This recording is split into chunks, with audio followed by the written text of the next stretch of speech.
అందరికీ నమస్తే. Welcome back to my channel వేములవారి వంటిల్లు. అందరూ ఎలా ఉన్నారు ఫ్రెండ్స్? బాగున్నారా? నేనైతే చాలా బాగున్నానండి. మీరు కూడా చాలా చాలా బాగుండాలని భగవంతుడిని మనస్ఫూర్తిగా అయితే కోరుకుంటున్నాను ఫ్రెండ్స్. ఇంక ఈరోజు నేను అమ్మవారి కోసం అయితే ఏమేమి నైవేద్యాలు చేస్తున్నాను, ఎలా చేస్తున్నాను అనేది అయితే మాత్రం నేను ఫుల్ వీడియో అయితే ఇప్పుడు మీకు చూపిస్తానండి. మనం లేట్ చేయకుండా వీడియో అయితే స్టార్ట్ చేసేద్దాం ఫ్రెండ్స్. ఎప్పట్లాగా వీడియో స్టార్ట్ చేసే ముందైతే అందరికీ ఒక చిన్న మాట అండి. మీలో ఎవరైనా ఈరోజే ఫస్ట్ టైం నా వీడియో చూస్తున్నట్టయితే నా వీడియోకి అయితే ఒక లైక్ ఇవ్వండి, నా వీడియోని షేర్ చేయండి. నా ఛానల్ అయితే తప్పకుండా కొత్తగా చూసేవాళ్ళు సబ్స్క్రైబ్ చేసుకొని బెల్ ఐకాన్ అయితే ప్రెస్ చేయండి ఫ్రెండ్స్. అందరికీ ముందుగా వరలక్ష్మి వ్రతం శుభాకాంక్షలు అండి.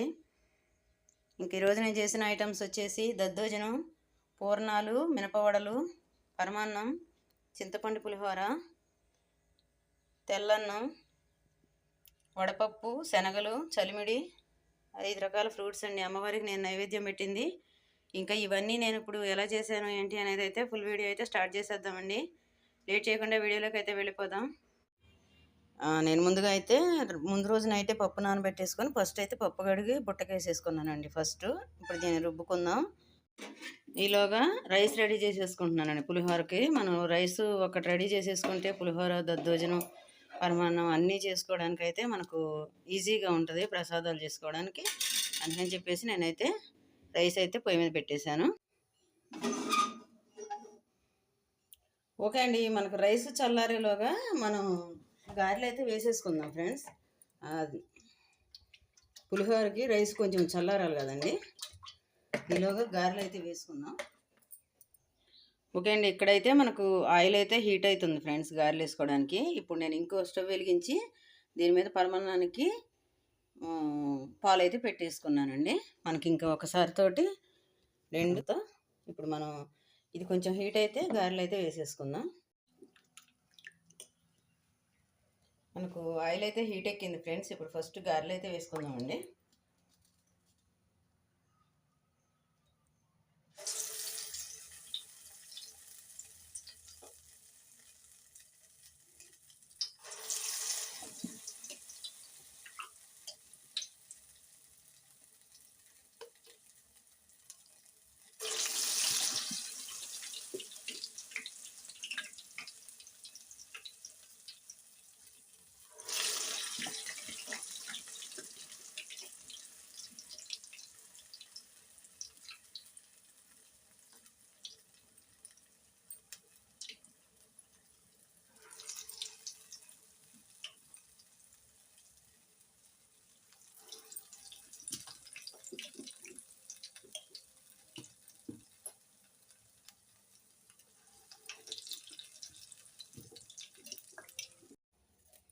ఒకవైపు మనకు గారెలు అయితే అయిపోతున్నాయి ఫ్రెండ్స్. ఇది ఇక్కడ మాత్రం నేను రైస్ కొంచెం చల్లారాలి కదండి మనకి పులిహోర కలుపుకోవడానికి. అందుకని చెప్పేసి నేను రైస్ అయితే తీసి పెట్టాను. ఈలోగా చల్లారేలోపు మనకు గారెలు అయిపోతే తర్వాత ఇదైతే పోపు వేసేసుకుందాం.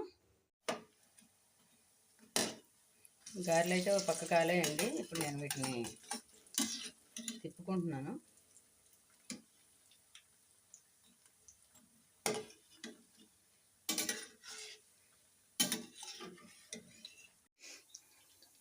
ఓకే ఫ్రెండ్స్, మనకి పాలు అయితే పొంగొస్తున్నాయండి. ఓకే, ఇంకా ఇప్పుడు దీనిలో రైస్ అయితే వేసేసుకుందాము.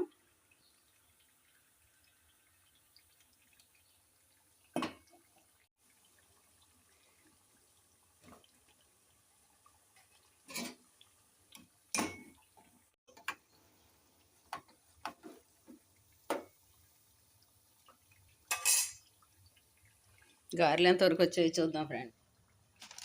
ఈ గారెలు కూడా కలర్ వచ్చేసాయండి, చక్కగా రెడ్ కలర్ వచ్చేసినాయి.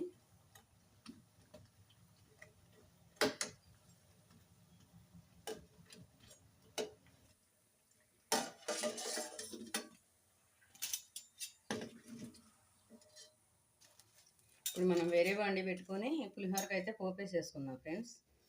ఈ కళ అయితే దింపేస్తున్నా నేను.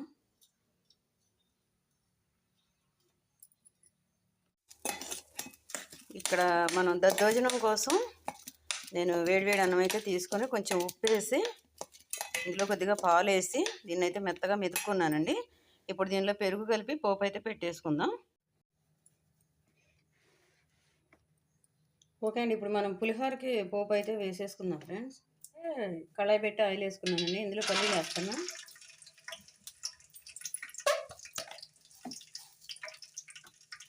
పోపు దినుసులు,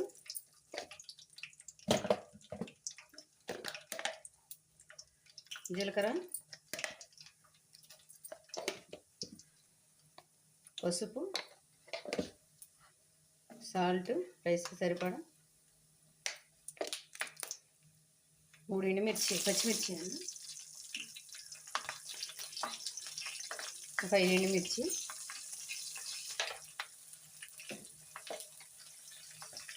కొద్దిగా మెంతి పొడి, కొంచెం ఇంగువ, జీలకర్ర పొడి లాస్ట్లో వేసుకుందామండి. ఇది వేగిన తర్వాత ఇందులో పులుసు పోసేసుకుందాం. చింతపండు గుజ్జు,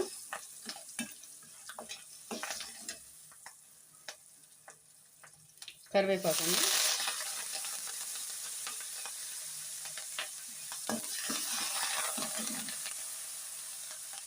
చింతపండు పేస్ట్,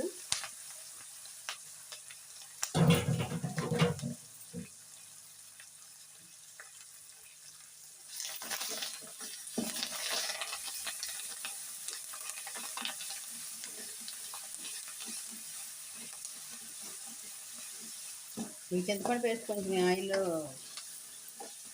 వేగిన తర్వాత స్టవ్ బంద్ చేసేసుకొని రైస్ ఇందులో వేసి కలిపేసుకుందాం.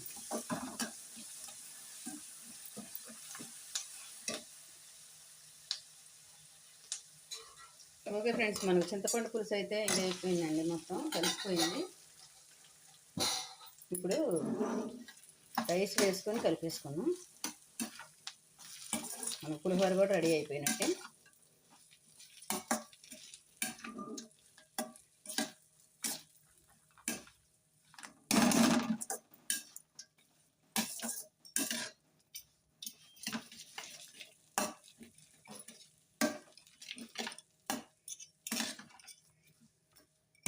కొంచెం చల్లారిన తర్వాత బాగా కలిపితే మొత్తం పట్టేస్తుందండి.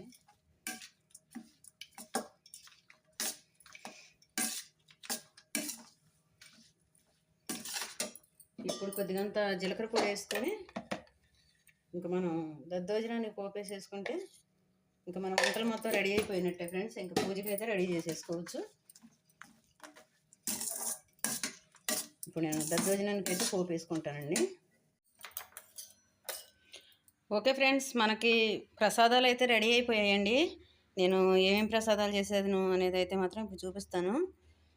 చింతపండు పులిహోర, పరమాన్నం, ఇది వైట్ రైస్ అండి. వైట్ రైస్ కూడా పెట్టాలి కాబట్టి అమ్మవారికి మామూలు అన్నము, ఇది దద్దోజనం, వడపప్పు, చలిమిడి, ఇవి శనగలు అయితే పచ్చి శనగలు మాకు ఎన్ని షాపులు తిరిగినా మా ఊర్లో అయితే దొరకలేదు ఫ్రెండ్స్. అందుకే నేను వేపిన శనగలు అయితే పెడుతున్నాను. పూర్ణాలు, గారెలు, ఇంకా ప్రసాదానికి మామూలుగా ఫ్రూట్స్ అండి, అరటిపళ్ళు, యాపిల్ మొత్తం అన్నీ అయితే సిద్ధమైపోయాయి. ఇంకా మనం మొత్తం అమ్మవారికి నివేదన చేసి పూజ అయితే స్టార్ట్ చేసేసుకుందాం. ఓకే ఫ్రెండ్స్, నా పూజ ఫైనల్గా అయితే అయిపోయిందండి. నేను పూజ ఎలా చేశాను అనేది అయితే ఇప్పుడు మీకు చూపిస్తాను ఫ్రెండ్స్.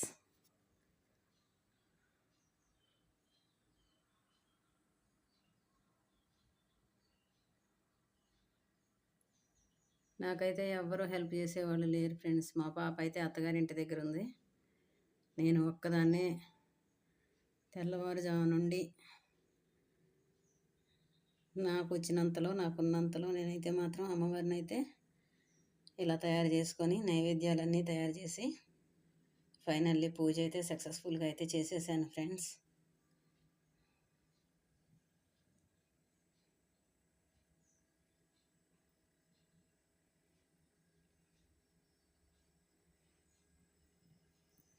అమ్మ దయ ఉంటే అన్నీ ఉన్నట్టేనండి. అందరికీ ఆ చల్లని తల్లి దీవెనలు కలగాలని చెప్పేసి అందరూ దీర్ఘ సుమంగళి భవాని ఆ తల్లి మనందరినీ ఆశీర్వదించాలండి.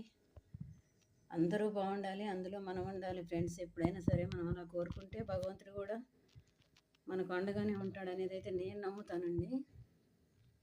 ఫైనల్గా అయితే నా పూజ అయితే పూర్తయిపోయింది ఫ్రెండ్స్. మరొకసారి అందరికీ శ్రావణ శుక్రవారం వరలక్ష్మి వ్రతం శుభాకాంక్షలు అండి.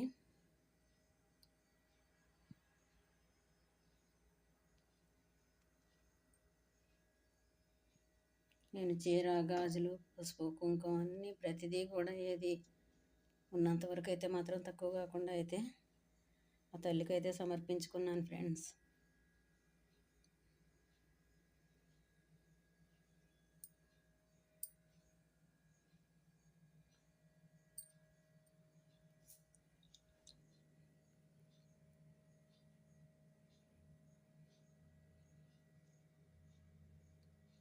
ఓకే ఫ్రెండ్స్, ఫైనల్గా ఈరోజుకైతే ఇంతేనండి వీడియో. ఈరోజు నా పూజా విధానం నా వీడియో అయితే మీకు నచ్చిందని అనుకుంటున్నాను ఫ్రెండ్స్. ఈరోజైనా సరే అమ్మవారి ఆశీస్సులతో నా వీడియో కొత్తగా చూసేవాళ్ళు ఎవరైనా ఉంటే ఎక్కువ మంది సబ్స్క్రైబర్లు రావాలని అయితే నేను ఆ తల్లిని అయితే మనస్ఫూర్తిగా కోరుకుంటున్నాను ఫ్రెండ్స్. మీరందరూ బాగుండాలి, అందులో మేము ఉండాలి. ఆ తల్లి దయ అందరి మీద ఎప్పుడు ఇలాగే ఉండాలని నా వీడియో అయితే మీకు నచ్చిందని అనుకుంటున్నాను. నా వీడియో నచ్చితే మాత్రం like, share, subscribe please. Bell icon అయితే క్లిక్ చేయడం మర్చిపోకండి ఫ్రెండ్స్. మరో మంచి వీడియోతో మళ్ళీ మీ ముందుకు వస్తాను. వన్స్ అగైన్ అందరికీ శ్రావణ శుక్రవారం వరలక్ష్మి వ్రతం శుభాకాంక్షలు అండి. బాయ్.